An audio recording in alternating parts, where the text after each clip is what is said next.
episode 15, Lonesome. Introducing Niall Phillips on the BTS Creative Academy Podcast. With me, your host, Martin Colton. Yeah, sweet. Yeah, I can hear myself perfectly. Yeah, nice. Sweet. This is a lush setup. This is so good. Yeah, love this. It's not bad, is it? Good. Hello. Can you hear me all right? Yeah, sweet. Yeah. I've got some notes here. Strong. He's got a notebook. I've got a notebook. Professional. Niall, welcome. Thanks very much for having me. Thank you. This is really nice. Yeah, good mate. It's a good time. I really appreciate you coming down today. Absolute pleasure. Because you've had to travel in, haven't you? Yeah, from Hackney, East London. Yeah. Right. And the woman at Harlow Hill? Marlow Hill. She was shouting. It's not oyster, is you it? got Harlow Town and Harlow Mill. Yeah. She was like, it's not oyster. You know, you're like, I'm from London. It's like my whole life is like, it's based on like what I've known. And then she was like, we don't have that over here. And I was like, oh, fuck's sake.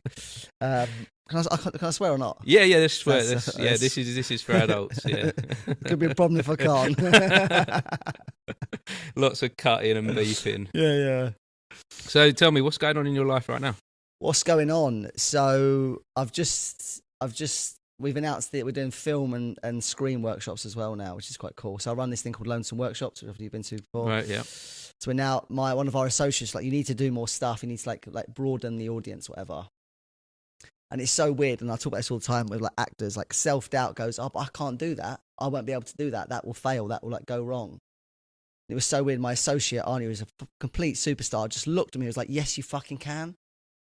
It's weird that I and loads of creatives that I know of actors every day, like the first like impulse, I talk about impulse quite a lot, is it won't work or I'm not good enough or it will fail or it's not going to be whatever. And she was like, check your fucking self and just do it. So we've announced that, which is quite cool. But yeah, I think it's that thing of like, just, I talk this all the time, like your gut, like the same as like doing this, like if you want to do something, yeah, the only person in your way ever is you. Definitely. And I just think we have to like, I have this voice in my head that just goes, you can't do that, piece of shit. And I think now I'm just like, I'm learning to go, shut your mouth, and learning to like love myself in the art or the stories or the whatever that I do. I think that's a really important thing to learn. And I wish I'd learned it at 18 when I was a bell end and just going like, well, I'm just whatever. It takes time to discover that voice, doesn't it? And to discover how to deal with it. In fact, it's funny you bring that up because I had that last night. I've been getting on quite a roll with this podcast. Nice. Quite a few friends and asking to join in and be part of it, which has been really awesome. But then there was a little hiccup last night. Okay. And I was like, oh shit, like this isn't going to work, is it? If these hiccups are going to happen. Yeah. Stuff with, technical stuff. Yeah. With the laptop, and I was like, oh no, actually, maybe this is wrong. This is right. It's not working. Yeah. It's not work. And it was like, no, shut up. Yeah. Keep moving forward. Yeah. Like this path is clearing. Yeah. Keep going. Yeah. See where it takes you. Yeah. And I love that. I love feeling. We talk about thresholds quite a lot. Like if it's a technical thing, that's out of your control. It depends how good you are with technical stuff. But like that you can't fix that. Same as if someone breaks up with you or someone does, like, you can't control what everyone else does. You can only control your reaction to that moment. When you hear that voice, and my therapist always says, like, remove yourself from like that space. Like, say if you're with actors, literally say the word "shut up, Niall," or "stop doing that, Niall," and communicate with yourself. The same as you're with your partner or your brother or your best mate or whatever. Communicate and say, "Stop doing that," because it's like a pattern that I definitely fall into, and every artist I know falls into it. Like, we worked with Simon Stevens recently. For me, he's the greatest playwright in the world. And he said, and I don't think you can mind me repeating this, he said he got an email regarding a West End confirmation. This is like however many years ago. And he genuinely thought the email wasn't for him. He thought, oh, it must be for Simon Stone, who's another playwright or another like artist. I remember just thinking, you are, without kissing the bloke's ass, the greatest playwright in the last like 20, 30 years. And you don't believe sometimes that you deserve that opportunity. And then again, he was like that voice going, yeah, don't. It's like it's got to be like I've got to tame mine because there's so many times where he just creeps in. You're just like, God. There's something about artists, isn't there? Something about creatives that seem to have that voice. Yeah, which is so ironic in a way, isn't it? You stand on stage, like even this beautiful venue is like 100 plus seater. You deserve to stand on that stage and tell stories. And if you've done the work, we talk about the whole 10,000 hours. My mate was talking about this the other day. If you've done your 10,000 hours, going to workshops or like reading plays or studying films in I went to watch Serpico the other day at the Prince Charles in town, and I was like, how the fuck is he doing that? He's so still and so rooted and so true and so honest. How's he doing that? Because he's done the work. And every interview ever you see with Al Pacino, he's like, I just did the work. Same with Simon Stevens, I did the work, I put the groundwork in. Then we talk about the whole like blagging thing. You can't blag this shit. No. When there's a camera that close to your face, you can't blag it. You've got to tell the truth and you've got to be honest, but that sits on a foundation of you doing the work. And so many times we have, like, our workshops are 3 hours long, which like flies. And sometimes people come, and they're like, that's my first workshop. And you're like, cool. And they're like, I feel like I can take on the world. You're like, I love that you can feel that. There's so much more work to do. Yeah. Not in a negative way. There's just more work to be done. But it's the work ethic that I think a lot of my mates have grown up on. Like, you have to work harder because nobody's going to help you out. Yes, people like give you a little stepping stone here and there, but no one's going to just go, there's the opportunity. You have to work your fucking arse off. I think loads of people just go, I might try and do that shortcut thing there. It's like, nope. I think you've got to put the grind and the groundwork in, and then be like, and then when you get it, not that there is ever a getting it. There is a process to getting closer to what you want or what you dream. But it's like you can sit with that and go, this is fucking cool. But there's a pride, I think, in hard work. I think some people just go, oh, I've got it. And you're like, oh, okay, there's a pride in that because you've got the fucking shiny award or whatever. Yeah. But I love the hustle and the grind and the like 7 days a week mentality. I love that. And the journey that you go on. Yeah, I love that. And like you say, that the thresholds and the problems and the setbacks where you're just like, I think I'm doing it. Then next time you go, no, you're not. And you've got, fuck, I've got to try that then. Which is also so beautiful. Yeah. Yeah, that sounds really nice. And so you're at this place now where you've got Lonesome Workshops, which has become pretty massive, really, hasn't it? It's like I've been a couple of times and I've really enjoyed it. And we'll talk about that in a minute, what I've got from your workshops. But I see it's always sold out. It's always like you've got to get in there. You've got to get that space if you want to be part of Lonesome. So that must feel like quite a nice place to be. Yeah, I wish I could sit in it and go, this is cool. But I'm doing this new thing. Like when we start it, we do like a check-in and we like do mental health check-ins or like what you want or what you're doing this for. All those like beautiful questions. And then I kind of like answer it myself as well and say the reason why I'm doing this is because of moments like this where we've got like, we never have more than like 15, 16 artists in the room because everyone gets to do it and to fucking do it and experience it and fail and experience what that is. And that feels quite nice. But I think I'm learning to sit within that thing where it's like sold out, it's fully booked, it's cool. And that feels nice. And then obviously then next week we've got one sold. So it's like, it always changes. Yeah. And I guess, do you have an opportunity to sit back and recognise that, this like the success and the no, because then there's that thing that there's the ego, which I'm so aware of. So we had a casting director in called Zerenica Cox, who is incredible, and she's you get some amazing people into your workshops, don't you? It's interesting now that word spreads and more people now are contacting us and saying, I heard from blah blah, can I come in and jam? And she came and from what she appeared to have the time of her life, and she came over to me and one of the associates and she said, I just want to say. And she went to say something really beautiful. And I went, before you say what you're about to say, there's an energy that you're going to be quite complimentary. I can't hear that. And I didn't actually push away, but I was like, I can't hear it. And then one of the associates pulled her away and said, we'll just make a note of it, whatever.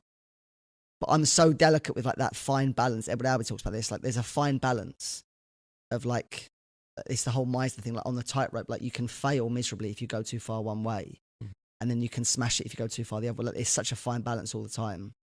But I can't sit in the success of it because then I think I'll sit back and I'll relax. And it was so weird last night. So I had a meeting in the day and I went home and I was like, I've got to do a whole night of like admin stuff and like contacting actors we've not seen in a while. So it's like constantly trying to like improve on it. Because if I just go, this is working, this is cool, I think I'll relax. Yeah. I need to fucking relax, but it's like, I also want to keep pushing. Yeah, because I don't want it just to be three, not just, but currently it's 3 times a week, and we're adding film and TV workshops on, so it's 4 times a week. But I want it to be I want to have my own school, and have loads of teachers that give a fuck about artists. I don't want egos or bullshit. I don't want you shouting at someone because you're having a bad day as a teacher or a practitioner. I want it to be, and I know that it can be about love and support and nurturing artists. I know it can, and I've failed so many fucking times. And looked up at the practitioner or the director or the person leading the room. They've just been like, okay, let's go. Let's do it tomorrow. And you're like, what the fuck? I've got to sit with this feeling of failure for the next like 10, 15, 20 hours. So I know what I'm doing is right and I believe in it. It's just constantly pushing it. So no is the answer. I can't sit in it. Or maybe one day when I retire. And I think that comes with your message. If you go onto your website, you've got that little video of you there, and one of the first things you say is no ego. Like, don't bring your ego. Yeah. So you can't give that either. Yeah, at all. You know, you've got to lead by example. Exactly. Like, it's weird. We have soap stars coming every now and then, and we don't talk about like, oh, I've just finished this massive show. This guy was doing a Netflix show, and he came, and I was like, don't mention that, because no one gives a fuck. If you've done that, that's amazing. I'm not negating that. That's incredible. Well done. But we don't need to like wave round our CVs to anyone. Like, I don't know who's coming in. I don't check their CVs or like find out if they're trained. Actors find that very tempting, don't they? They find that very much of like, oh, I have to show what I do and what I've done. Yeah. No one cares. No one cares. I think especially in a playground atmosphere, which what Lonesome is, it's just about this present moment now. And about you connecting and working and going, fucking hell, that person's given me and I'm going to respond. I'm going to be present with that human being. Whether you've just finished a show at the National Theatre, no one cares. Love that you've done that. I'm so proud of you. Well done. But in this environment right now, it's about play and it's about freedom through art. And you saying, oh, this thing. And it's so weird when we have guests in, and 9 times out of 10, they see that everyone sits on the floor just because I love the connection to that, like the earth and all that good shit. And most of them just sit on the floor with us, as in like, I'm not better than you. I'm not on a hierarchy. I'm not in a pedestal. I'm here to jam and tell stories to you lot.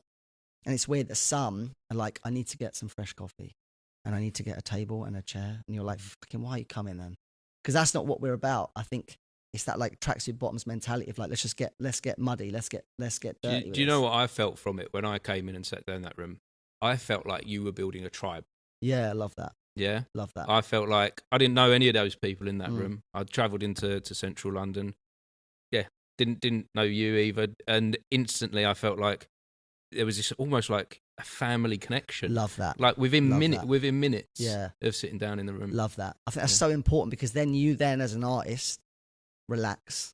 Whether you've just finished this show or whether you've not worked in 10 years. Yeah, you felt safe. Yeah, and that word's thrown around so much in the industry, like feeling safe, and you fucking barking at me. I was like, I don't feel safe now. I think that the idea or the concept of safety is like family and community and locking the door. That sounds weird. Like in your family home, it's like we're safe, no one can get in. And we have that, and I think that's when you just go, you connect to self, you breathe, and you go, now I can trust the process, I can trust the person in front of me and trust the art that I make. And that's so genuine. Like Mammoth talks about this all the time. Like, stand still and tell the truth. Look the person in the face and tell the truth. And that's all it is. And we add different layers on top of that. Of course we do, but the foundations are rich in truth and respect and trusting yourself. And that stuff matters, I think. I think it really matters. And it's so weird. When we first started, it's like 3 years old in November, so it's still relatively new. This guy came in, and he was quite a well-known actor, and he like sniggered at this girl who was struggling, and he like laughed and like tittered. I remember looking, being like, why the fuck are you laughing at her? Like, she's clearly like going through something beautiful, and it's magical to watch. And I spoke to him after, and he was like, he said, I felt so vulnerable, and I couldn't show it. I couldn't show my vulnerability, and this actor could, and I couldn't do it. And it's that, there's a book called The Four Agreements. I don't know if you ever know. It's beautiful. And one of them is, nothing anyone ever does is because of you. It's not. It's because they're going through their own shit or their own anxieties or worries or fears. And that was what that was. And then I said to him, never do that again, because her failing in that moment there was one of the greatest things to watch, because then you just go, fuck, now what can we do as a room, as a family, as a tribe, as a community to support you? And sometimes it's just sitting. Like, we don't, that whole thing about like, go on, like you go on, feels like you're on your own, go on. We talk about like coming back home, come back to the room, like come back to yourself, and then try the whole thing again. But you have to trust the person you're with and the 12, 14 people watching you. So all that stuff, I think it is so important that we create this space and don't have dickheads. There are so many dickheads in this industry. Oh yeah. that I don't want to work with. And every now and then someone will be like, oh, I'm just wanting to find out about this thing. He's like, don't come then, because it's not for you. And someone like giving their point of view about that person doing something wrong, that's not even my job to do. And if they're a smart enough, emotionally intelligent artist, they'll know they fucked up. And that's beautiful, because then we go, well, should we try this again? Like, have you tried breathing, or have you tried doing this, or whatever? We try different tactics to help them. And it's about the tagline was called Progress Through Craft. And that's what we're all striving for. Well, we should be striving for. Should's a naughty word. Shouldn't say should. We could be striving for progress, because then you're like, I'm better than I was the day before.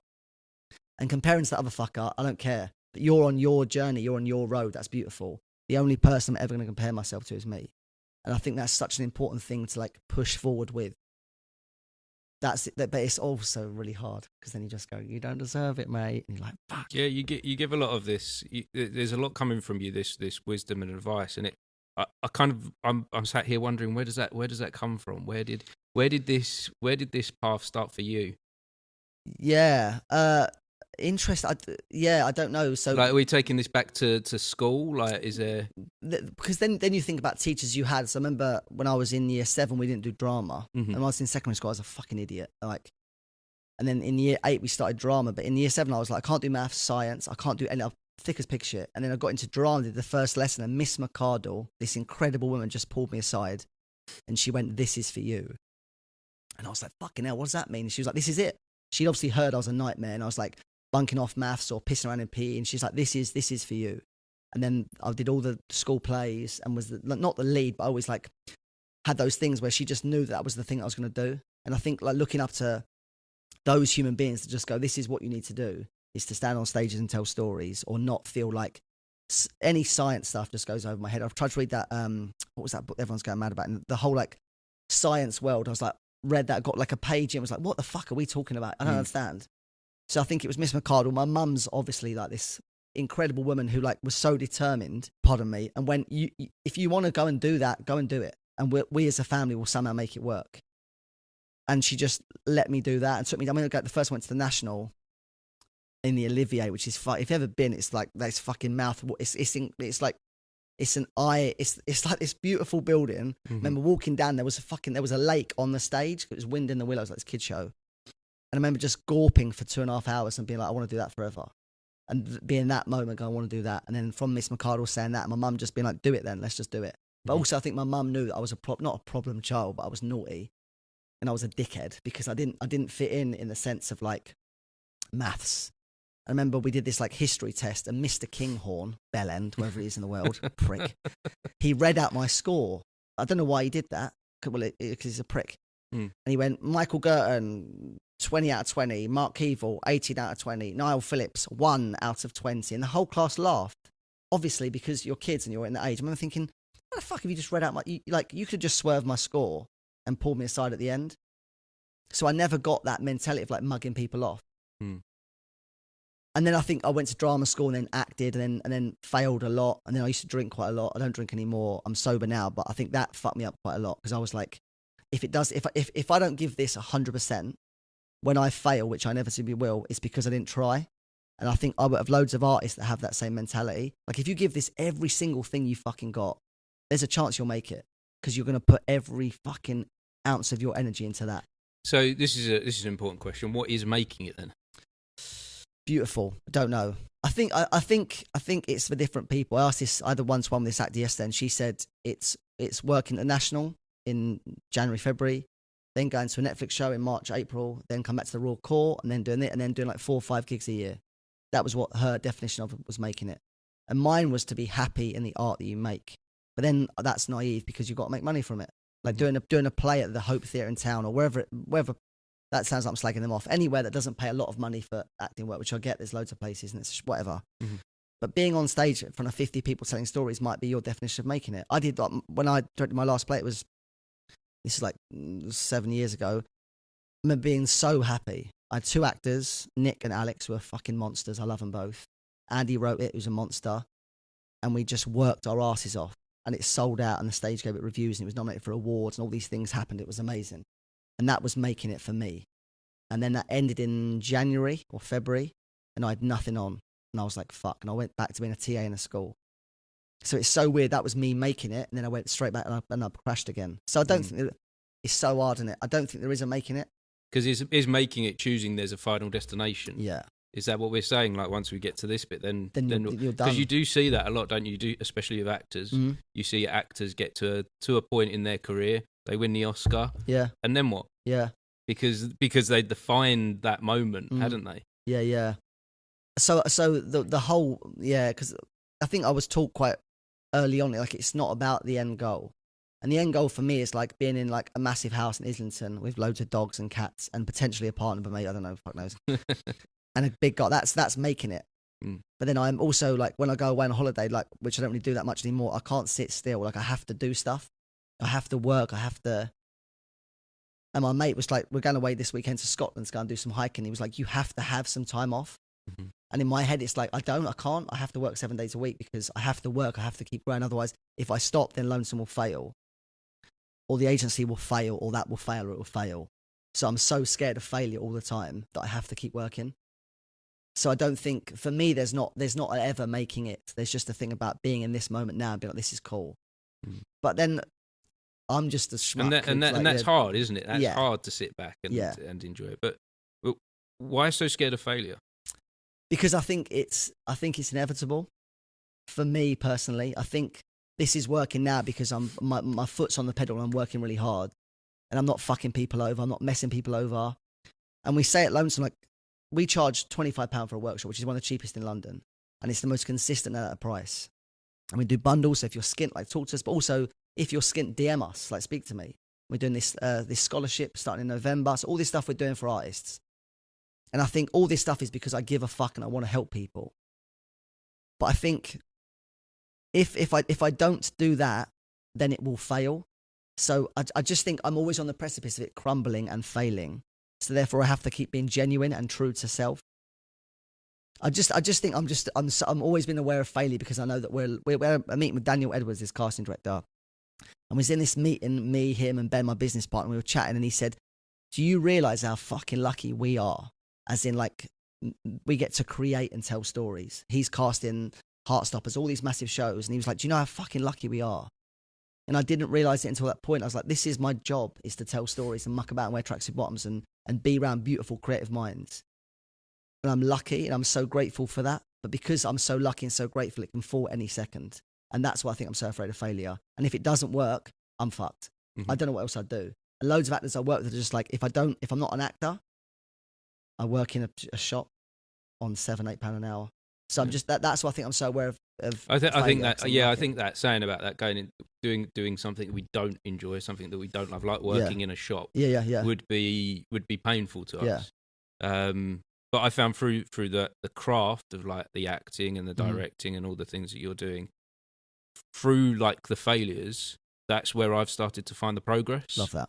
Yeah. Yeah. Through the things going wrong. Mm-hmm. That's where the learning, where the learning happens and where the building happens. And that might feel shit. Yeah, but it's also like, I know. Oh, it's incredibly shit. Yeah. Like, it's the worst. It is the worst. I was talking to someone on an earlier episode of this about a show that I did that was a bit of a money making scheme. And it was an awful, like, it was an artistic failure. It was a money making failure. Just the whole thing was an absolute mess and an embarrassment. Right. Okay. Yeah. But I have never gone back to that. Love that. You know. Yeah. I went back to a place that was successful prior to that. Yeah. Yeah. I learned that wasn't the direction from that failure. But how beautiful to sit in that. Mm. Yeah, because you don't know at the time. No. Like, at the time, you don't go, I'm learning here. Yeah. I'm getting big. I'm getting stronger. You just experience it. Yeah. Yeah, you just experience it, and you experience that pain. And I think we have to be kinder to ourselves. Yeah. But again, I don't know. I'm so kind to artists that are struggling, and I can feel them. There was a girl the other day who was, like, crying, and she was doing the scene. I'll never forget this. She was doing the scene, and she was lost it, and she just looked at me, and she went, I can't do this. And I thought it was part of the scene, because it was so fucking rooted in truth and honesty, and it was bleak. And I remember just looking, going, keep, like, what can we do? Because it's fucking beautiful. And she was like, I just can't. And then she stopped the scene. And we did all these things to help. And then in the end, it turned into this beautiful moment. But I was so kind to her, because I give a fuck about her as an artist. But then when I'm having a wobble, I have two mates. Well, not I have two mates. I have several mates. But I have two mates I spoke to. I was like, about 4 months ago, we talked about failure. I was going to just cancel the website, the Lonesome website, and just delete and just end it and fucking burn it to the floor. Really? I told my mate Matt T, and he was like, get on a Zoom, me and Jesse later on. So I went to Lonesome, it fucking bombed. Came home, got on a Zoom, got a cup of tea, and I was like, I'm going to burn it down. I'm going to cancel it. And they said, why? And I was like, because it's shit. And I think because it's shit and I'm shit. We had this, like, beautiful, beautiful discussion. And, like, they were like, you need to be nicer. Because, like, he said, like, what's failed? What's happened? But I couldn't put my finger on it. I was like, it's just all fucking shit. It's all crap. It's all failing. So that thing about being kind to yourself is so important, but I also don't know what the solution is currently. apart from just to keep working. You don't know what the solution is to be kind. You don't know how to be kind to yourself. No. And this, again, you talk about that thing about failing and then like keep going forward and growing with that. Mm-hmm. And eventually I'll find it. I know I will, because I'm on that journey of like, oh, okay, this has happened. But I remember that and then closing the laptop and being like... Do you know, you do something quite interesting. You share a lot of your journey. Yeah. You share quite a lot. I see quite a lot of what you're doing on Instagram. And it's very interesting to see that journey of Lonesome Workshops. That you're constantly like, I constantly see you pushing away at it. You're constantly grinding. You're constantly saying to people, come along, get involved. And from an outsider point of view, it seems like it's all that's all really nice, but internally you're struggling a little bit sometimes. I think we have to struggle. That's the thing about success. When I think I'm successful, I think the ego will take over and I'll sit back. So it's like I have to keep pushing, and the only way I can push myself is by being mean to myself. But again, it's like my therapist sometimes shouts this online, and she's shouting at me. And she's like, what the fuck are you talking about, Niall? And like, sometimes I'm like, well, I don't know. And she's just like, fucking hell. So it's like the peaks and troughs of it all. And also social media is like this mad batshit thing that you go, it's working. And it is working. Of course it's working. That's me being unfair. It is working. And I love it. And I've been to the workshops and they work, you know? You have that thing of just like, I think, it's the constant... I was with the other day and I was like, being a human being is so fucking hard.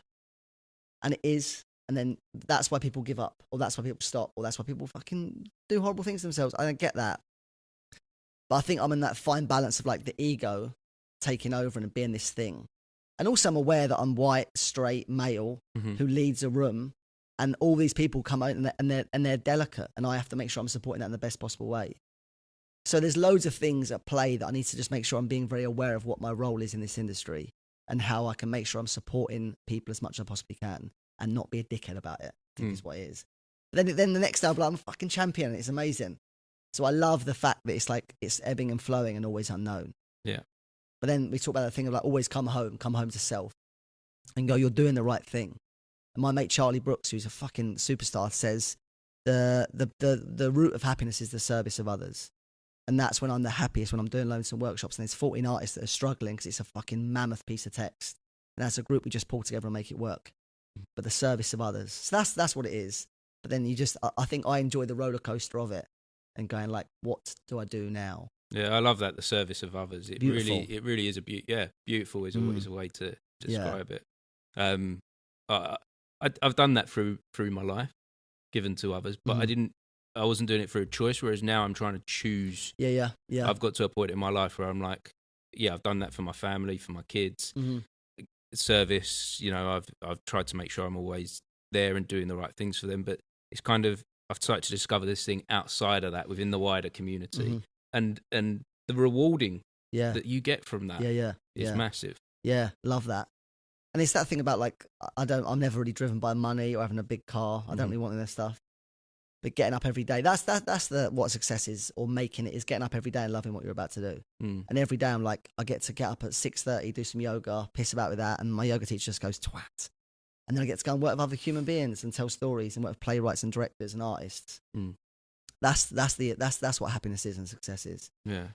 So before I move on to, I've got some other questions for you about some of the other things that you're doing, but I did want to touch on my experience of Lonesome Workshops and say that someone that's reaching 40, I'm getting to 40 now, and I've been doing this for 20 plus years, and I started off in a place with acting quite free, quite enjoyment, but somewhere in that 20 years I got very structured and tied down with the philosophy in it and the ideals within it. But then I came to your workshop and I felt free again. It reopened this play. Love that. It reopened this idea of going back to being a child, going back to being free again. How do you get that out of people? How? Because the like Uta Hagen's book, I loved. Michael Chekhov's, I love that. But all that I love, and the process of acting I love. But I think because I don't take myself too seriously, and I know the greatest artists that I watch, like Juliet Stevenson or Mark Rylance or Al Pacino, all the big names, they have play at their core. And you watch them in interviews, and they're like, I trust the process. So how do I get out? I think I don't take myself too seriously. I'm aware of what this is. I'm aware that we are so lucky to tell stories. I know that perfect doesn't exist. Perfect isn't the thing. What you think is that, and I think is that, are two different things. And also, I love laughing. I love being with people and just jamming and working on text. So I think it's because I don't take myself too seriously. I don't have an ego, or I try very hard not to have an ego. And I know the root of making actor X better is to get them out of their head and into their heart. And the only way you can ever do that is by playing, is by being free in this moment. And you going or judging yourself, I don't care. Yeah, and that's definitely what I developed. I definitely developed a place where I moved from there to there, like almost like a permanent residency in there. And nothing happens up there apart from worry or self-doubt or I need to move my hand, or I might shift my body, or I might like, what the fuck is that? Yeah, it's all impulse, it's all instinct. And it's so weird, like when you have beautiful, like I was on a bus going through Hackney the other day, and this girl, I had headphones in, this woman was like pointing at my knee, and I was like, who the fuck is this person? And I was like, hi. And she was like, I like your tattoos. And I was like, oh, thanks. And we had this brief chat. And then we spoke for like 25 minutes on the bus. And she was like maybe 45, 50. And it was fucking beautiful. It was so honest. I missed my stop. It was beautiful. And it was connection, because I remember thinking, I'm so free with this woman. I'll never see her again. Maybe I will. But it was like, I just trusted the process. And I was like, I was in my heart with her. And we were talking about all this wanky stuff, but also beautiful stuff about the area and about tattoos and storytelling and whatever. But I didn't overthink it or worry. There's an artist we work with who will listen to this and know I'm talking about them. They're so in their head, they overthink every single thing. And sometimes I greet people at the door at Lonesome just to check in and make sure they're okay. And sometimes I'll do like a gesture of like a high five, and some like oversee it as like, what the fuck does that mean? It just means it's just a high five. And there's so many artists that overthink every single moment, and that's not what this is. I think it's moments. It's moment to moment. That's what it is. If someone gives you a high five, or you turn it into a cuddle, whatever it is, that's a thing we've just experienced together. And all that makes it beautiful, makes it just like free and expressive and now. Yeah. And unknown. I love unknown. I think that's kind of cool. There's definitely something in that connection within the art. Yeah. There? But it's weird when we do big scenes. I can't remember who the guest was now. And she said, why, there was two men. She said, why are you not looking at each other? And the guy, who I know really well, like shifted his weight, like a bit uncomfortable. And she was like, look at him and say the fucking words. And if you do, something will happen. And they stared at each other, and they both snapped, and they both burst into tears. It's that human connection where you can't hide. Like when you look down at the floor and the carpet tiles, they're not going to judge you, or the light bulb up there. Look at that human being and tell the truth. And if you're actively listening to what they're saying and doing, they'll affect you, and that's the job. And then you can do whatever you want. But we use this word fucking every single day: surrender to moments. And scared artists, which I'm one of, sometimes don't do it because it's easier to just look down there because it's safer. Look at that person and surrender, because that's when the shit will happen, and then you can't control it, and then it becomes this free, unknown beast that I think is magic. I think it's pure magic. But then they've got the reason why I think it happens at Lonesome is because I trust it, because I trust the process. I know I've been doing this for 20. My first ever show I ever directed was some Harold Pinters at drama school. I was like 18, so like 19 years ago. I remember doing this Pinter thing. It wasn't working. I was like, why don't we fucking look at each other and find out what that person's doing? There's a Pinter play called A Slight Ache, and it's odd and it's beautiful and it's weird, but it's this couple and they're like with a bee and shit, and it's magic. But it wasn't working. I remember thinking, look at each other and do that thing. They just seemed to grow into this thing because they were more aware of each other. It's not about you. It's about what the person does to you. That's what I think it is. Yeah, we get absorbed in that, don't we? It's in the us. Yeah, what I can conjure, what I can create. Give a shit. No one cares. Yeah. I can do things to you, and then if you're listening actively, you'll respond. So I think that's the magic of what I think acting and storytelling is. And so I trained as an actor, and then I left drama school, came back to London and worked and whatever. I remember never feeling like I could trust the people I was working with. Like I was doing shit unpaid work and like above pubs, and it was rehearsing in fucking parks and working with sometimes like quite selfish actors. And this one guy, we did this show at Edinburgh, and he grabbed me. It was like a power dynamic, and my character had more power. And one night he grabbed me and threw me against the lockers, and we come backstage. And I was like, what are you doing, you bellend? And he was like, oh, mate, my mum's in and she's never seen me act. And I was like, what? You've just changed the whole scene. It makes no sense. Yeah. It was that ego, bullshit, selfish attitude that just screwed the play up and it made no sense. And the director, Scott Lacrasse, who's a fucking rude boy, I love him. He was like, it doesn't make any sense because you're conjuring something up. It's not a one-person show. It's a scene where we rely and we lean on each other. And I don't know who that guy was, but he was just like, what a selfish prick. So how do we deal with people like that then? Love them even more. Love them, listen to them, guide them, support them. I used to work in PRUs, pupil referral units, for years. Mm-hmm. And I remember my boss, Claire, who is the fucking most beautiful human being I've ever worked with. And she said, we just need to love them even more. And these kids are so challenging and so all these wonderful, beautiful things that human beings can be. And she said, love them more, listen to them more, because people don't at home or people don't in their lives. Remember this kid, he pulled a bit of artwork off and he threw it at his mum. So he pulled a bit of artwork off the wall and threw it. He chucked it at his mum. And Claire went, go and sit with him and talk to him. I remember sitting with him and I remember thinking, love him more, like guide him more, help him more, listen to him.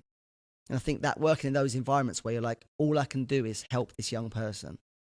Because they know they're a piece of shit, or they think they're a piece of shit, or they know they're not good enough, or they think they're not, all this stuff.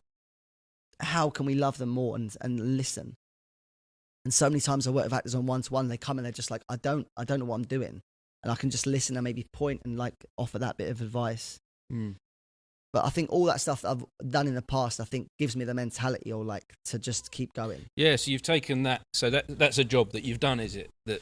Yeah, just when I wasn't acting, I wasn't directing, it was like a thing that just paid.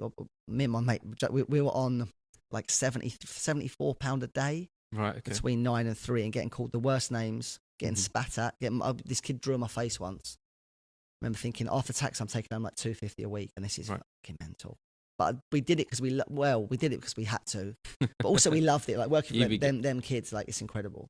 And again, you learn so much. And yeah, well, it seems like you've taken from that a hard experience, a hard job, but you've applied that to your craft. Yeah, empathy. Simon Stevens calls theatre the empathy machine. I think that's so true. Mm. And when you like unravel characters, unravel what they want or what they need.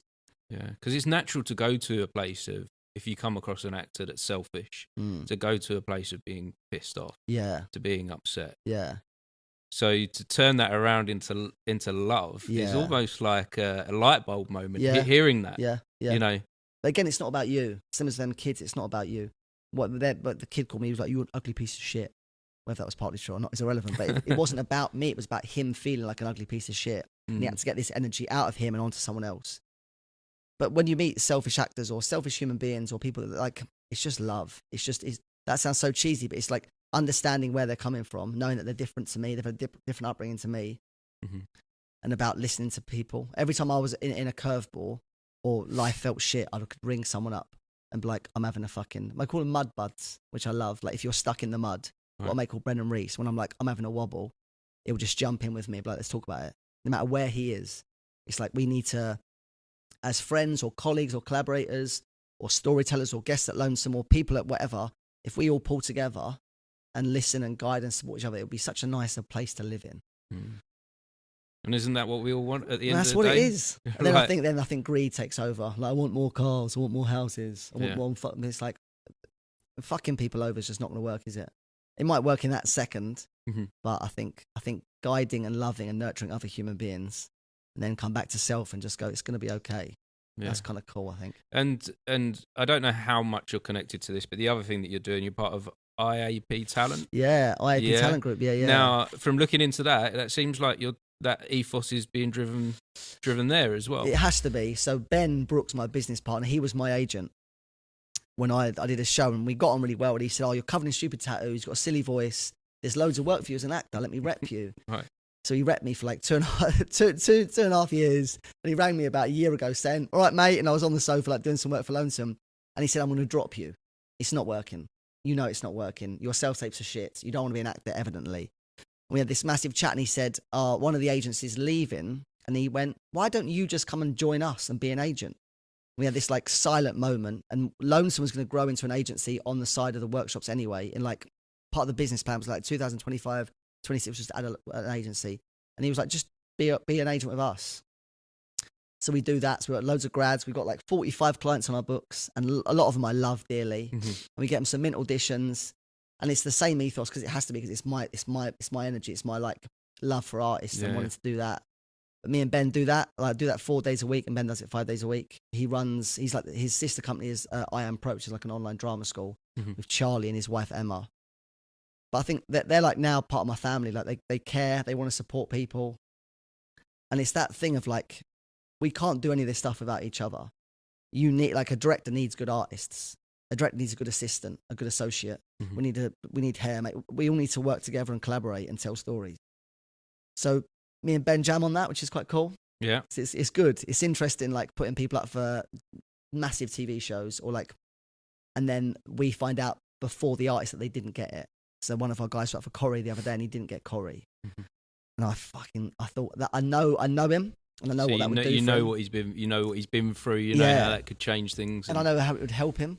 I know that, and it's like, and then one of our actors got shortlisted this West End job in town, this beautiful play in town, and she didn't get it. And then the cast director called me and said, "Look, just so you know," and that's quite hard because you've got to ring an actor you love and you care about and you admire them and say you didn't get that job. Oh, so you're ringing the actor and tell him you didn't get the job? Because I've had quite a few agents over the years now. Okay. And I don't think any of them ever. No, the one that I've got now is pretty good. Okay. But apart from that, I don't think any of the others have ever rung me and said, "Sorry, you didn't get the job." Well, I think because some of them I know, and that actor, I love her and she's amazing, and I knew what that job would have done for her career and her like personal situation. Yeah. So for her to find out through Twitter is not the vibe. No, and I think that's the way the industry needs to change more. Yeah. To inform actors of, you put in a lot of hard work into an audition. Yeah.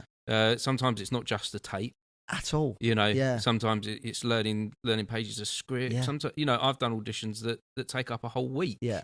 Yeah. And that's work. That's and then you effort. find out on Instagram. You find out on Instagram or something, or you never hear, and you're left there hanging in this like, what was that effort about?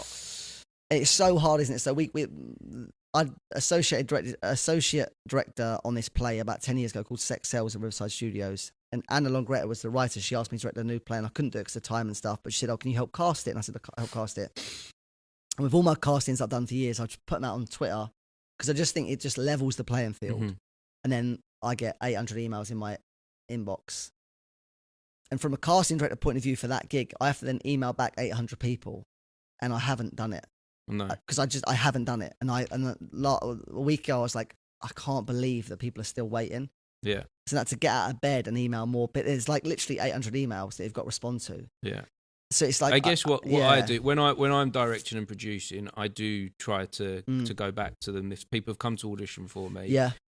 It's hard to do a personal email to 800 people. Yeah. But you could do a blanket. Yeah. Thank you, but no thank you. And that matters so much because like you say, they might have spent days if not weeks on that, and then their day job to come to the audition. We had the auditions in person because there's a cost, isn't there? Not just the time. And some of them were travelling from different parts of London, and they might have spoke to their boss and around their boss or their partner's childcare, all this stuff, and it's like, I don't think there's any other industry that would be acceptable in. No. But then this industry, sometimes I know there's negatives in this industry. I know I can feel it. Yeah. But I try and not. But we can be part of the change, though, can't 100%, 100%. And I feel like the more we talk about those problems and the more we like work together and find solutions, the more of a difference we can make. But I know that it's so hard. I know that. Yeah. But it's like you've got to keep doing it now. Yeah. So then there's so it's IAP. What does that stand for? So it's I Am Pro. It's their talent groups. It's their sister from the I Am Pro, the drama school. Right. Okay. So then you're part of I Am Pro as well. So I'm their head coach. You're their head coach. What does that involve then? So all their input, most of it's online. So I do 3 workshops a week, and they're like 7 a.m. in the morning. It's so mad. So when me and Charlie and Emma and Ben spoke about it, I was like, I think Ben mentioned that loads of our artists on that platform are in the middle of us and nowhere, like somewhere in like, I don't know, Scunthorpe or Dundee, and like then they're going to their job in wherever that starts at 10. We could do a workshop between 7 a.m. and 8 a.m. And then we had this chat and we're like, would it work? And now we have like 15 people every morning. Wow. 7 a.m. just jamming, telling stories, doing different characters. So I do that 3 times a week. I do their youth theatre stuff every now and then. And all their in-person events. And we did this in-person event at Arts Ed with like I Am Pro. Like Roy Williams was there. I think one of the greatest playwrights in a very long time. Daniel Edwards, all these massive, beautiful guests. So I just work with them on that. But Charlie, Emma and Ben, I love them. And I know they're their whole family, and they're beautiful human beings who I care about a lot, and to get to work with them every day is absolutely mint. Yeah, that's quite. That cool. does sound quite special to have found the. It's nice. So you're busy creating a tribe with your Lonesome Workshops, and you found another tribe as well to be part of, which is amazing. And Charlie came to Lonesome a while ago, and obviously she was in EastEnders for years, so she's a face you recognise. Mm-hmm. And it's so weird. People are like, I swear I know who that person is. But then the kind of ethos is like, we're just going to jam and tell stories. And no one made a big thing of it. And then Charlie's so good with this stuff. She's just like, she's a household name. But she just, that's her thing. That's what she does. And she's so good at reading that and being true to self and honest and being like, if you want to take a picture, take a picture. So she's so genuine and lovely. And she's a rock star. I love her. She's cool. No. So how did you meet Charlie then? How did that come about then? We did these I Am Pro days in Bristol and London, and I was the head coach on that, and she was doing the Q&A and stuff. So she met me in London. We drove to Bristol. I'd never met her before. Right. And I got in the car at like 6:30 in the morning. We drove to Bristol. I just need to let you know now, I grew up with you on my TV. Like, I used to watch EastEnders every night. And you could tell that she was like, cool, and then just like brushed it off. And then we just chatted about, like, we're both sober. We're both like, love creating and telling stories. And we just chatted bollocks for like 3 hours. Got to Bristol, did these amazing workshops, kids shouting and swearing at us. It was beautiful. And then now she's just like a powerful life. We go to the National all the time. And like, just being around those people that are so driven and so determined to keep going. Like, she's doing Oceans at the End of the Lane with the National Theatre, and she was talking about when that ends, there's a new thing she wants to do. The same as every person I have, like Matt T or Jesse, all my mates that are so creative, they're so driven, they're so determined. And failure just isn't, for them, for all them people I'm associated with and I love, just isn't an option. They have to keep working, and they have to keep pushing and driving and like navigating all these problems that come up, because they just do, because that's what it is to be an artist. And how they just keep doing it. I love it. How does that feel for you? So you mentioned like back in your days of like college or, you know, you're studying, and those people weren't quite for you, but now you have got those people that are for you. How does that feel to be in that place? Incredible. Obviously, it's amazing. It's weird. Like, I grew up in South East London. Loads of my mates used to smoke weed and do drugs and just fucking do stupid shit. And I still see some of them now, and I love them. And every now and then they'll just be like, what, so you don't drink ever? And I'm like, well, because if I do, I just make bad decisions. So I think it's like recognizing or loving who you are, and then just enjoying being who you are, and like not being false or not being fake or like all that bullshit that we don't need to do. But I think you've got, it's like being true to who you want to be and being sincere. But I wish I could speak to my like 18-year-old self that was going to drama school, got into drama school, went to Royal Birmingham. And I wish I could just say, stop doing it. Just relax. Like, you're cool. You're cool. Remember, like, being like quite loud and obnoxious and like showing off. And it was all just this bullshit because I was scared, because I was going to drama school. And I didn't deserve to, I felt like I didn't deserve to be there.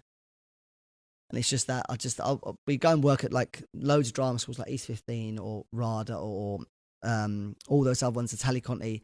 And there's sometimes I want to just pull an artist away and be like, I can see what you're doing. Stop doing it. But you can't. That's just their. I'm not a parent. I don't think I ever will be. But I see that and go, I wish I could say to you, just don't do it. Because I wish someone said to me, there was a teacher I had at Birmingham called David Van, and he said to me, relax, Niall.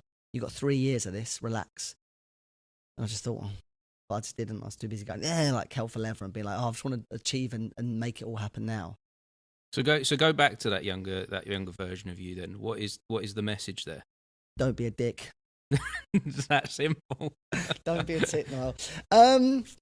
What would be like? How would you be kind to that younger version of yourself to set you on the right path? How? It's that thing of like, what you're doing, is it nice? Is it cool? Is it gonna make someone feel amazing? And I always used to want, like, the louder, the more rude, the cheekier. It was all that bullshit. But I think maybe when you're 18, you have to go through that. You have to do that. And I'm 37, if I said to my younger self, he'd tell me to fuck off, because I thought I knew it all. And because my mum and my stepdad set up their own business, and I watched them do it, and my brother and his wife set up their own business, and I watched them do it, I was like, fucking wow. And I admire that, of like being completely like fearless towards failure and just doing it. But were they fearless towards failure? My mum, I think my mum was so determined to be successful. I thought this earlier. I remember she moved. There was a table we used to sit on and have dinner, and she moved that to the side and put it up. They set the business up from the home. And my mum was like so adamant that she was going to not fail and be successful. I remember she used to go. She was an accountant, set up her own accountancy firm. And I remember her driving around and like doing flyering and doing this, and just like she just was gonna make it. And then my mum made it. She was successful, and then she sold the business for whatever. And I remember seeing that and being like, I want to do that. I want to run my own business and not screw people over. And that beautiful thing that you could. I'm very similar with my parents. That I got to look at them and see them doing certain things and being successful in certain ways. But I did also get to see my parents fail in certain ways as well. Yeah. They won't mind me talking about this. They lost a lot of money at one point in their life, but I saw how they dealt with that failure. Yeah. And I think I've taken that as part of my ethos. Love that. In what I'm doing now. That learning by failure. Yeah. So have you ever sort of spoken to your mum about that? About you looked at her and saw her driven to be successful. Yeah. Have you ever asked her about the failure? She wrote before she set up the business. She wanted to be a novelist, so she wrote a book. I never read it, but she tells me it was shit. And she was getting the book out there and trying to sell the book. And then one day she woke up at like 3 a.m. She went downstairs and she burnt the whole thing. And she didn't have a second copy. And it was a book. It was like 100 pages book, novel.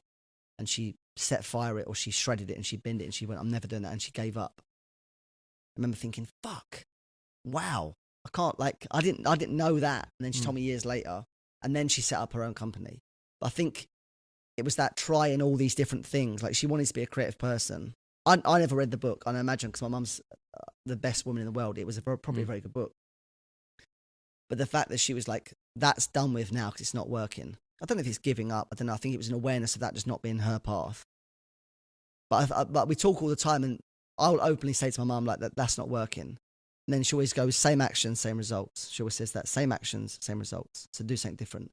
And when Lonesome wasn't working, which is also not true, but when it felt like it wasn't working, she said, we tried doing this, we tried doing that. And then I did that and it worked. But then my mum's one of the people who knows everything and then doesn't sometimes say it. And then she'll watch me fail because that's what good mums do. And they go, have you tried maybe doing that? Fuck. And then it works. Yeah. But I think we were babysitting yesterday. So I have a really tight relationship with my mum. I think she just, when I first told her about Lonesome, I was like, I think I'm going to set up my own drama thing, my own like acting thing, drama, whatever it is. And she just looked at me, and she was on the other side of the room, and she was like, do it then. As in, let's stop talking about it, because talking's bollocks, do it. And I was just like, wow. And then we set up the website, then the tickets went on sale, we booked the venue, and then it just happened. I think it's because I'm surrounded by people that say, why are we talking? My mate Jesse does this. Why are we still talking about it? Do it. And he built the first website we had. He filmed the first video we made. And he was like, I don't know why we're still sitting around drinking cups of coffee and talking about it. Yeah. Action. There's something in action, isn't there? Like, so with this podcast, I was thinking about it for a while, and that crossed my mind about talking to people about it. And I was like, no, I've done this with other things. I've done this with other stuff. And you talk about it for a week, and you talk about it for a month, and then a year, then 2 years, and then you find in that conversation a reason not to do it. Yeah. So with this, I just went, I'm doing it. Yeah. Like, just do it. Yeah. Like, what could go wrong? What can go wrong? Yeah. The same as all this stuff. Few hours wasted time. Yeah. But isn't that the same wasted time within the You'd be sitting on Instagram looking at pictures of people making fucking salads. You might as well do this. And I love that. Yeah, it's annoying that Nike got that slogan, the just do it. Because it is that, just do it. Like I think there's based on the run thing, like you're sitting in your house eating cakes and wondering why you're putting on weight. Put your running shoes on and go and just do it. And the same as all this stuff, like I want to do a podcast, set the fucking podcast up then. And then you never know where you're going to be in a year, 2 years, 10 years. Yeah. I want to be an actor, go to a workshop, go find a play. Do you know something that I hear from you a lot? Go read a play. Yeah. Just get involved with the thing you want to do. Yeah. And just crack on. Yeah. I got a train from Turnham Green where this girl I was seeing that was living to Hackney, which is about like say an hour. And I read Sarah Kane play called Phaedra's Love. Right. And I was a different human being when I got off that train because that play fucked me up. It's so beautiful and so bleak. I remember reading there's lines in it where I'm like, oh, it's revolting. It's beautiful, but it's revolting. And I thought, I'm not even an actor anymore. But Mm. I imagine if I could get up and say those words or play with that, and how do I say that to that character? And this was an hour train journey. And that's why I think, go back to language or text. That's why I think, like, there's a website we talk about all the time called abebooks.com, ABE books. And it's secondhand books for like £1. And I got like David Hare or David Mamet's complete works for like £2.50 free delivery. It's not about money. And I get like going to theatre's expensive or seeing, I get that. Buy a secondhand bundle of plays for a couple of £1 and read plays and grab language, because it will make you a better artist. And it'll make you understand, like, I remember being on a film set years ago and they were talking about a TV show called The Wire. And I hadn't watched it. And there were 3 artists in a square and we were waiting for the guy to set it up. And we were there for an hour and I didn't know. And I couldn't involve myself in that conversation. And I thought, I'm never doing that again. So I read more, I watched more, I got lost in art and storytelling. And now if I'm ever in a room with another artist, I'll find a connection. I can talk to them for hours. Whether it's an Anthony Minghella play or a David Mamet play or whatever, I'll talk to them about language or words or text, because I can't have that feeling again. And those 3, like, they felt they took a step out of that square, and just those 3 spoke about it, and I didn't have anything to say. You've got to be passionate about this job. You've got to, like, know your shit and understand it. I met this writer the other day and we were talking about blah, blah, blah. And she was like, you know so much about the world of acting. I thought, I don't know so much at all. I just give a shit about it. And it like takes over my whole world. But I go to theatre a lot, but then we get tickets because obviously the agency thing or whatever. Also, that's part of the job to be an actor, is to watch other actors work. Absorb, take it all in. Get it all in. Yeah, something like you mentioned about like the 10,000 hours. Yeah. Yeah, you're getting, even by sitting down and watching that play, watching that TV program, you're getting in your 10,000 hours 100%. Of learning, developing. 100%. And even if it's shit, I go and see loads of shit, which I love. I love that as well, going to see plays that you come out and you're like, that was awful. Yeah. Again, because you're learning from that. You're like, well, that's not how I'm going to do it. Yeah, exactly. You know, and that's not what I want. I don't want to see that again to be entertained. But yeah, seeing a shit play or a shit TV program, you know, can be quite important. Especially if you go with your mate. There's a photographer called Ben Wolf who I fucking love, and we go and see a play and he'll love it and I'll hate it, or I'll love it and he'll hate it. And we'll walk home and he'll row. So I'll go, that was shit, that actor was bad. He'll be like, no, because of this. And when we talk about art, and again, by that conversation, I'm a richer human being because I've discussed art. I'm not talking about, like, I don't know, that KFC I had. I'm talking about art and storytelling, and therefore those conversations enrich my soul and make me want to make more, or if not better, art. I think that's all just pretty cool and stuff. Changing that perspective you have on something as well. I've got a friend that I often see theatre with. Love that. And we'll have the same thing. We might not even see it at the same time. He might see it one night and I'll see it another night, and we have that conversation later, and you're like, yeah, I didn't kind of understand that like that until we spoke. Or like I hope to give that conversation the other way again. Yeah, and it all adds to that connection that you mentioned earlier, doesn't it? That connecting as a human race. And that's what we're all starving for, isn't it? Connection. It's like connection with other human beings. I live on my own with my I've got a little kitten called Lord Titus, and he's a bellend. I love him to pieces.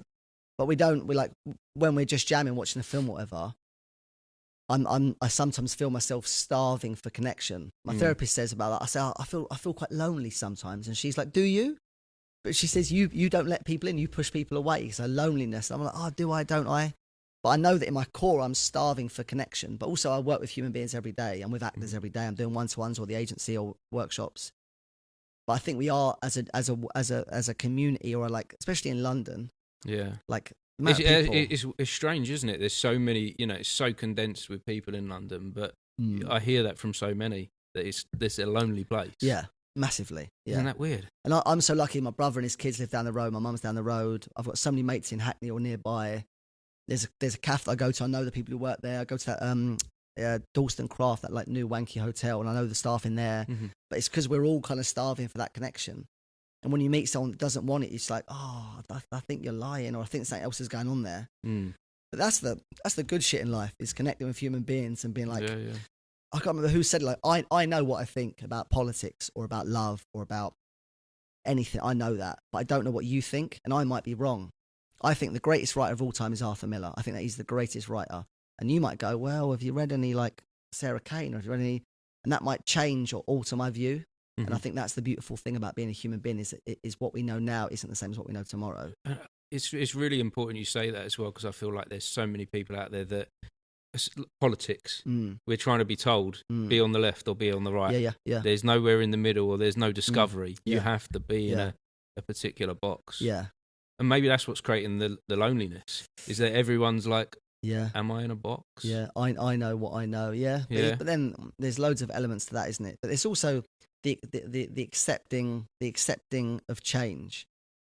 Like I don't talk about that much anymore. So I'm vegan, so I don't do the whole animal product thing. Right. Now I've been vegan for 8 years. I don't want to talk about it. So I go on like lots of like dates or meet people out, and they're like, "Oh, why not?" And it's like, I don't want to have that conversation anymore. No. Because I think it's because I know what I know and I believe in what I believe regarding that. And I don't think I can go around changing people's points of views. That's gone a bit of a tangent, but maybe it's someone to mention I was vegan. But it's like, it's that I think so important, is that we are allowing of change, even if it feels uncomfortable. But the politics, what if someone wanted to change your view on that? Lots of my mates have tried. Hannah comes to mind. I love it. And again, it's that thing, like, what I know is what I know. Doesn't mean it's right. Just what I think I agree with. You can, all that stuff, I'm up for my mind being changed, or my views or being altered 100%. Because I'm not going to start telling you being a vegan's wrong, but I definitely feel healthier when I avoid meat. Yeah. When I avoid dairy as well. Yeah. So there's definitely something in it for me. Yeah. For seeking that out as a health benefit. I do struggle though, because I do enjoy a burger. Yeah. My mum says the same. My mum's always like, "Oh no, we go to Honest Burgers, this amazing teriyaki vegan burger," and she'll be like, "I'm basically don't eat meat ever." And then the person will come over and she'll be like, "You can get extra bacon on that."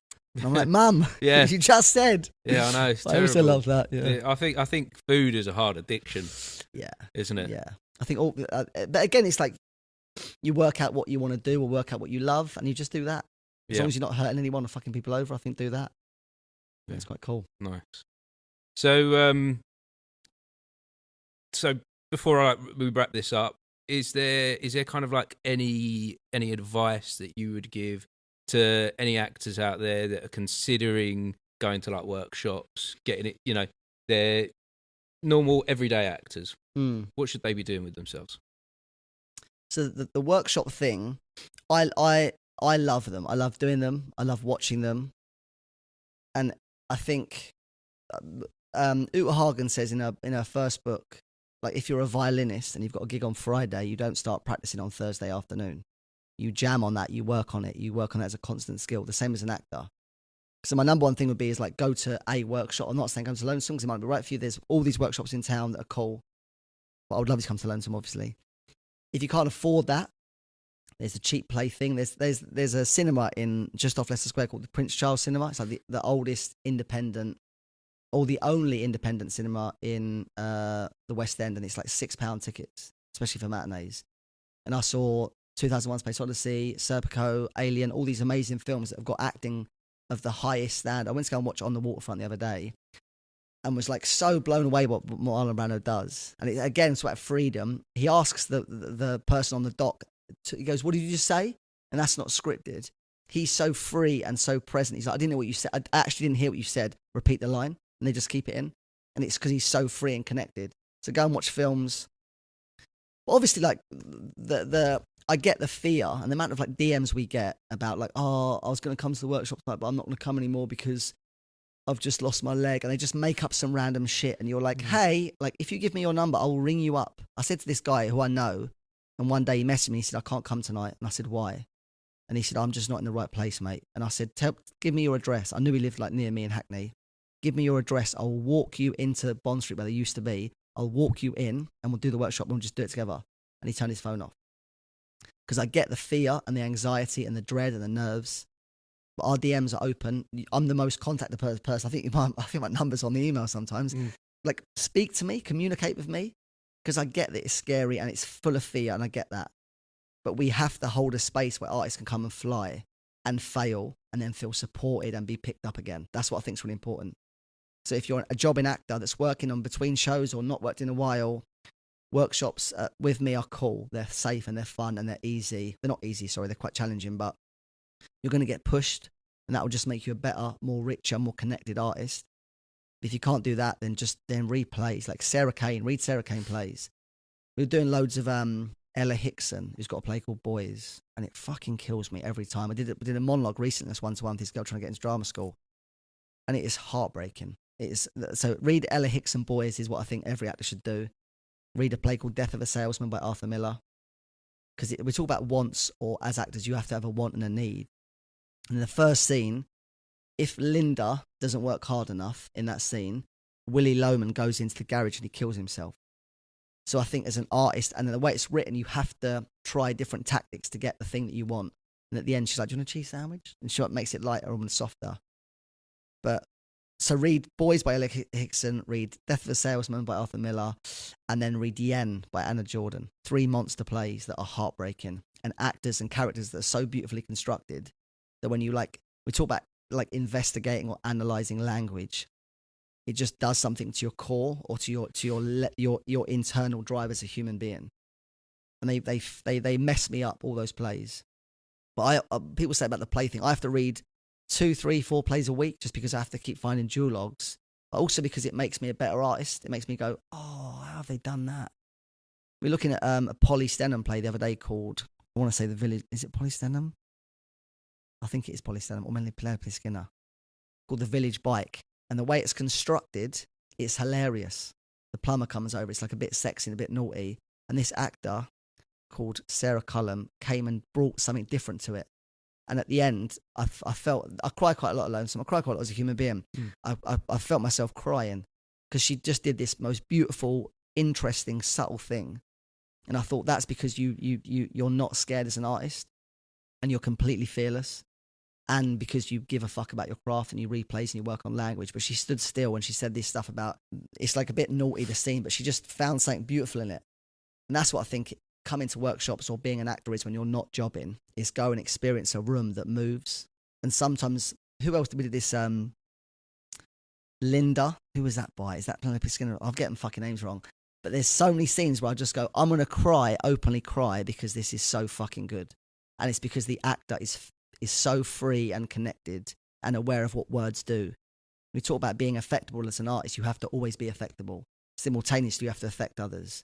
There's Matthew McFadden, that guy from Succession. He does that. It's another podcast, and he says, I don't do anything. I learn all the lines, and I look up at Shiv, and all the answers are there. And that's how the scene will play, because what she does to me and vice versa. But that'll only ever work if you're free and you're connected to the person you're working with. But it also goes down to that word trust we said before. You have to trust the person, you have to trust the space, the atmosphere you keep, and what you're doing in that moment.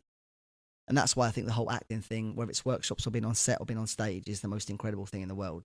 Because it means that you are changing moment, and it can be second to second sometimes. So that's why I think if you're a jobbing actor, come to Lonesome, replays, watch films, and stop just waiting for your agent to ring. Because that's just not how it works. No. And when it's so mad, we have certain actors on our books that come to Lonesome. When I put them into a room, I don't worry about them at all. And I'm not going to say the names because they know it's too kissy-arsey, but I trust them so much that they're going to go and meet the team at blah, blah, or theatre, blah, blah, and they're going to smash the life out of it because they've done the work. And that comes down to that thing about progress through craft and not blagging this. You can't blag it. You can blag, I don't know, probably can't blag being a plumber actually, but there's other jobs that you can blag. Being an artist, telling stories in front of 10 people or 1,000 people, you can't blag it. So what I'd say is put the work in, and if it ever gets too hard, have a cup of coffee, go for a walk, and come back and keep working, because we have to keep doing that. That feels like a bit of a rant. That was beautiful. There was a couple of times I was there going, I was going to ask you why, but you really, that was a really lovely way, I think, to wrap this up. Thanks very much. I really appreciate you today, Niall. Absolute pleasure. For your time, for sharing. And I think there really is some wisdom in there. I hope so. Yeah. I hope so. Yeah. I hope so. But it's hard. I know it's hard. You just got to keep on keeping on. Keep going. Progress through craft. Exactly. Big love. Thanks very much for having me. No worries, mate. Appreciate Thanks it. very much. Thank you. Thanks very much. Thank you. Lovely. Thank you. That was the BTS Creative Academy Podcast, Uncut. I appreciate you joining us for this conversation. If you'd like to drop into more conversations, just search the BTS Creative Academy Podcast, wherever you get your podcasts. And to make sure you don't miss any future episodes, don't forget to like and subscribe. Did you need a drink before we... let me just have a drink. Have a drink. Let me have a drink. This is Liquid Death. I've heard about this Liquid Death. It sponsors Lonesome Workshops. So we get, every time you come to Lonesome, we get a free can of Liquid Death that keeps you refreshed. There's no plastic shit. It's all, it's all recyclable. Is it an energy drink? No, it's like fizzy water. Right. It's still water. This flavour is called mango. I can't see what that says. Mango, whatever. But it's like, lime. It's all like natural waters and stuff. Energy drinks are fucking awful. Yeah. But it's the good stuff, Liquid Death. That's the good stuff. Okay. Yeah. All right, I'm going to have a try of that. Yeah. All right, appreciate it, Niall. Absolute pleasure. Thank you very much. Hey, thank you. Sweet. Is that all right? Mate, that was lovely. That was... The setup's sick. No, there's some cool wisdom in there.